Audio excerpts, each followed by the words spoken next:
कर्म करो फल की चिंता मत करो। महाभारत सिर्फ एक युद्ध नहीं था, वो अपने आप में जीवन गाथा है। लेकिन श्री कृष्ण का अर्जुन को दिया गया संदेश ही वास्तविक महाभारत है। तीर तलवार तो सिर्फ मनुष्य का मनुष्य के साथ मारकाट वाली स्थिति मात्र है।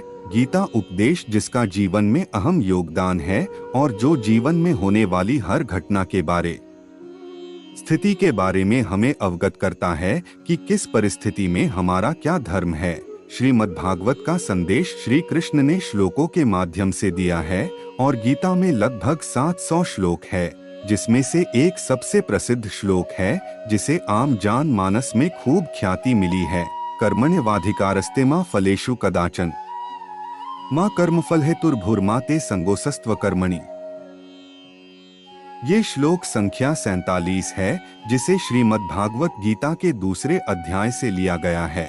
इसका प्रचलित अर्थ है, जिसे हमें आज तक बताया गया है, जानते समझते हैं, वो है कर्म करो या तुम सिर्फ अपना काम करो और फल की चिंता मत करो। अब अगर किसी से पूछो कि तुमको ये अर्थ कहाँ से पता चला है, तो वो कहेगा कि श्री कृष्ण ने गीता में उपदेश दिया है, जबकि वास्तव में उन्हें ये ज्ञान व्हाट्सएप और फेसबुक यूनिवर्सिटी से पता चला है, क्योंकि गीता तो उन्होंने कभी पढ़ी नहीं होती, बस किसी ने बोला तो चिपका दिया। कर्म आधारित इस श्लोक का वास्तविक अर्थ क्या है? फिर कर्म में ही तुम्हारा अधिकार है, कभी कर्म फल में नहीं, क्योंकि वह तुम्हारे अधिकार से बाहर है। तुम कर्मफल की आशा से कर्म में प्रवृत्त हो जाओ, फिर कर्मत्याग में भी तुम्हारी प्रवृत्ति न हो, अर्थात अपना कर्तव्य कर्म करते चलो। यहाँ पर कहीं भी ये नहीं कहा गया है कि तुम कर्म करो और फल की चिंता मत करो, जबकि कहा यह गया है कि कर्म करने में ही तुम्हारा अधिकार है, फल में नहीं। साथ ही लोग इसका अर्थ समझते हैं फल की परवाह किए बिन तुम अपना कर्म करो, लेकिन इस बारे में कोई बात नहीं करना चाहता कि श्री कृष्ण कौन से कर्म की बात कर रहे हैं, क्योंकि अगर एक बलात्कारी या चोर अगर इस श्लोक का अपने कर्म के संदर्भ में अर्थ करने लगे, तो वो भी यही बोलेगा कि मैंने तो अपना कर्म कर दिया, अब फल की चिंता क्यों करूं। इसीलिए यहाँ उस कर्म का अर्थ समझना जरूरी है जो श्री कृष्ण ने गीता में कहा है।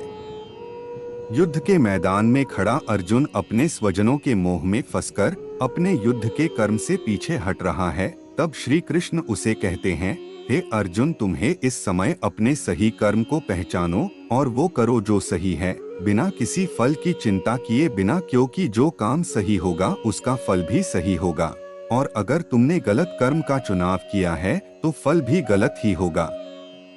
इसीलिए हे पार्थ, तुम्हारा अधिकार सिर्फ अपना कर्म करने में है, उसके फल की चिंता में नहीं।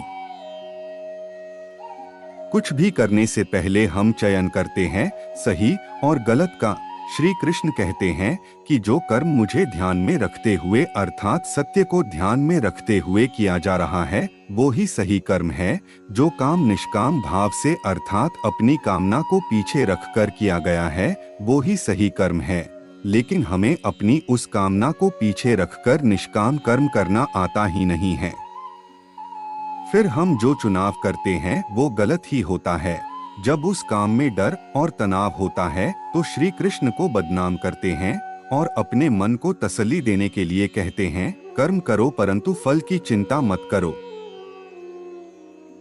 इसीलिए अगली बार गीता के किसी भी श्लोक का ऐसा अर्थ लगाने से पहले अपने आप से एक बार जरूर पूछना कि मैं व्हाट्सएप या फेसबुक यूनिवर्सिटी का ज्ञान पढ़ रहा हूँ या फिर मैंने सच में गीता पढ़कर इस अर्थ को जाना है। गीता के श्लोकों के सही अर्थ और स्पष्टीकरण के लिए ये गीता के श्लोक जारी रहेगा। अगले श्लोक के अर्थ के लिए तैयारी करते हैं। तब तक आप इस श्लोक के अर्थ को समझो और जीवन में उतरने की भरसक कोशिश करो। और भी प्रेरक कहानी सुनने के लिए चैनल को सब्सक्राइब करें और वीडियो को लाइक करें और सुझाव के लिए कमेंट दें।